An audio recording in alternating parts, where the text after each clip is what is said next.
আজি পবিত্ৰ মহালয়া উপলক্ষে মৰাণনগৰত ৰাতিপুৱা অগণন লোকৰ ভিৰ। আজি মহালয়া দুৰ্গতিনাশিনী দেৱী দুৰ্গা নামিছে ধৰালৈ।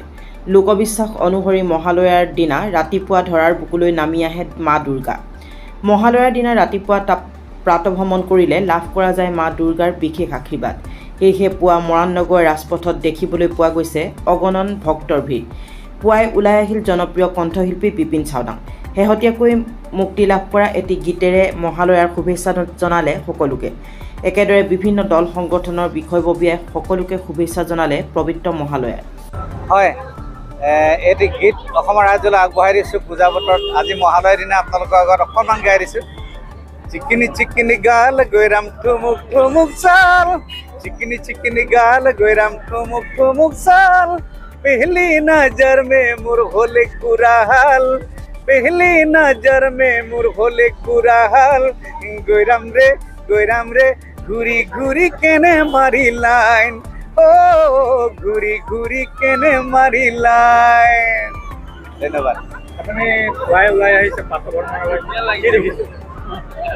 হয়, আপোনালোকৰ চেনেলৰ দ্বাৰা মই অসমবাসী ৰাইজলৈ চেনে শ্ৰদ্ধা জনাইছোঁ, শাৰদীয় শুভেচ্ছা জনাইছোঁ। আজি মহালয়া আচলতে লোকবিশ্বাস, আজি ধৰালৈ দেৱী নামি আহে, গতিকে সকলো মানুহ আহে। আমিও প্ৰত্যেক বছৰে আহোঁ, কোনো বছৰে আমি মিছ নকৰোঁ। আৰু মৰাণৰ কথাটো অলপ বেলেগ হৈ যায়। মৰাণত বহুত বেছি মানুহ হয়। মৰাণখন একেবাৰে মাজমজিয়াত আৰু চবফালে গাঁও, গতিকে লাখ লাখ মানুহ সমাগম হয় ইয়াতে। গতিকে সকলো মানুহ ওলাই আহে, খুব ভাল লাগে। পূৰা উৎসৱ মুখৰ হয় পৰিৱেশ। পূজা ক'ত চাম বুলি ভাবি আছে? পূজাটো আচলতে গোটেইকেইদিন প্ৰগ্ৰেমেই বুক হ'ল। শদিয়াৰ পৰা ধুবুৰীলৈকে আচলতে প্ৰথম উজনিতে লখিমপুৰ নাৰায়ণপুৰৰ পৰা আৰম্ভ হ'ব, ষষ্ঠীৰ পৰা, তাৰপিছত শেষত একেবাৰে বাক্সা জিলাত সামৰণি হ'ব। ইমান সংকটৰ সময়ত ৰাইজক কি বুলি ঘোষণা কৰিব, কি বুলি ক'ব পূজা সময়ত? পূজা বুলিলে দেৱী মা আশীৰ্বাদ লওক। পাৰালে দেৱী নামি আহিছে, সকলোৱে আশীৰ্বাদ ল'ব, আমিও আশীৰ্বাদ ল'ম আৰু শান্তিপূৰ্ণভাৱে পূজা পাৰ কৰক, তাৰে আশা কৰিম। মহালয়াৰ সকলোকে আমি শুভেচ্ছা জ্ঞাপন কৰিছোঁ আৰু এই মহালয়াত হাজাৰ হাজাৰ অগণন ভক্তপ্ৰাণ ৰাইজ ওলাই অহাতকৈ আমি ইমান পাইছোঁ যে আগন্তুক দুৰ্গা উৎসৱ এটা ভালদৰে ৰাইজ উদযাপিত কৰিব এই মূল্যবৃদ্ধিৰ সময়তো। এই পবিত্ৰ মহালয়াৰ দিনাৰ পৰাই দুৰ্গা উৎসৱ আৰম্ভ হয় বুলি আমাৰ এটা লোকবিশ্বাস আছে, যাতে মা দুৰ্গাই এই সমাজৰ পৰা অপশক্তিসমূহ দূৰ কৰে, তাকে কামনা কৰিছোঁ। আৰু সকলোৱে এই পূজাটো শান্তি শৃংখলাভাৱে উদযাপিত কৰিব, তাৰে কামনা কৰিছোঁ। আজি মহালয়া এটা পবিত্ৰ দিন। এই পবিত্ৰ দিনটোত মা দুৰ্গাৰ ঘৰটিলৈ আগমন ঘটিছে। গতিকে আপোনালোকৰ সংবাদ মাধ্যমৰ যোগেদি আমি এই পবিত্ৰ দিনটোত প্ৰতিজন মানুহৰ জীৱনলৈ যাতে সুখ সমৃদ্ধি কঢ়িয়াই আনক আৰু আমি মাৰ শ্ৰীচৰণত প্ৰণিপাত জনাই প্ৰাৰ্থনা জনাইছোঁ যে সমাজৰ যিবিলাক অপশক্তি বিনাশ হ'ব লাগে।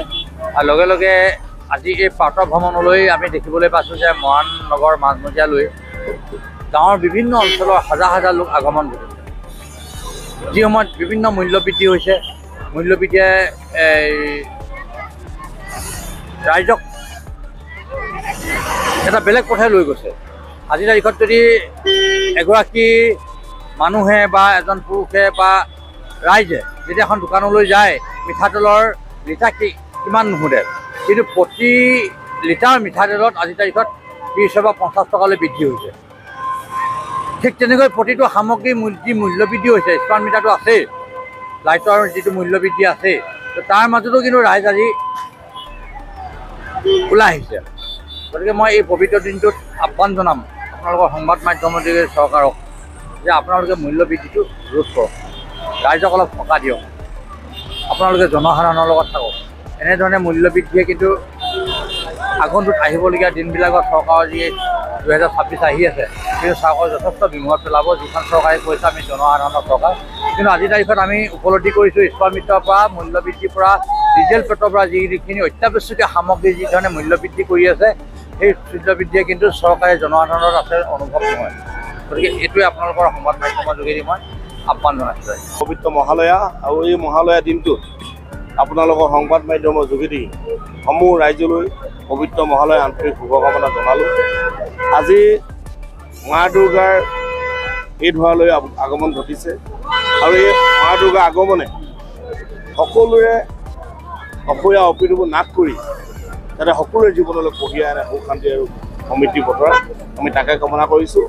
আজি পুৱা ভাগৰ পৰা মৰাণৰ দাঁতি কাষৰীয়া বিভিন্ন অঞ্চলৰ ৰাইজ আজি গোটেই মৰাণ নগৰটো লোকে লোকাৰণ্য হৈ আছে আৰু আমিও ৰাইজৰ লগতে আজি ৰাজপথলৈ ওলাই আহিছোঁ। আমি এইটোৱে কামনা কৰিছোঁ যাতে সমাজৰ পৰা অসূয়া সকলো নাশ কৰি যাতে সমাজলৈ সুখ শান্তি আৰু সমৃদ্ধি বতৰা কঢ়িয়াই আনে তাকে কামনা কৰিছোঁ।